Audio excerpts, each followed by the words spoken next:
When it comes to change management, the purpose is to develop a consistent vision of what we want to achieve and to draw all these resources towards that vision, to mix them together in a way that makes that vision happen. So teamwork is part of the answer across the organisation and of course across the life cycle.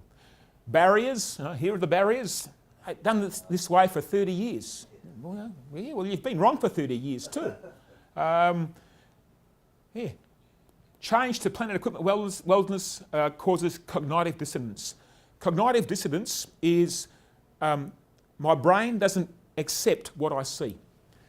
What we're saying is when we change to high reliability practices, the old habits, the 30 years of experience begins to challenge me. When I start doing PW properly, when I start following the procedures and the machines last 5 and 10 years trouble-free, whereas before it was 5 and 10 months, my mind says, well, hang on, what I used to know isn't true anymore. But my eyes are telling me I'm going 5 and 10 years trouble-free. I cannot accept the old practice anymore because that is obviously wrong, because my eyes are clearly saying this is better practice is paying off. So that's what will happen with PW. The better practices naturally produce better results. And that challenges our brain on what we used to know as what was meant to be okay. So we will expect to see guys challenging us to say, you can't do any better than we're currently doing, but we're saying, try it. Let's test this. That's why I talk about testing and trialling and experimenting. I don't want to put guys at risk. I don't want to put my people at risk of losing face. So I will never go in and do a PW change and say, we're here to change your world. We're here to improve. We're here to look at other solutions. We're here to try something a bit different.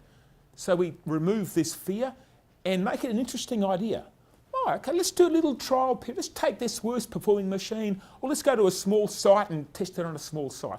Just a test, guys. Yeah? We're not going to guarantee anything. We're just here to experiment. But of course, we know that when we do the right things, introduce the right practices, the outcomes are going to be the right outcomes.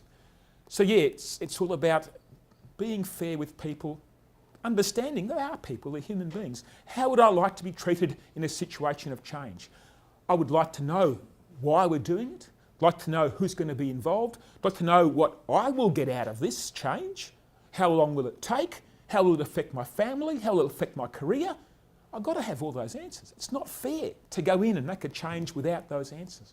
So there's a lot of thinking up front. PW will definitely get the right things to do. It'll make money without question. But I've got to bring everybody with us. And that's where I have to front the fact that if I cannot convince people of what is the right thing to do, then it'll never happen. It'll never change. So we're going to take little bites of the elephant, a little bit at a time. If I've jumped too far, we're going to pull back and say, look, I don't want to do the whole plant. Now this little plant with 20 men, it's too big. Let's take 3 or 4 machines.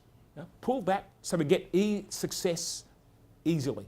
And then we can roll it forward to the whole plant once the first 3 machines are working properly. And all these things is part of change management. And as engineers, as consultants, we've got to recognise that's part of the answer. Giving our documents across to our clients is 10%, 20% of what really needs to happen. And we've got to guide them and help them and be with them all the way through.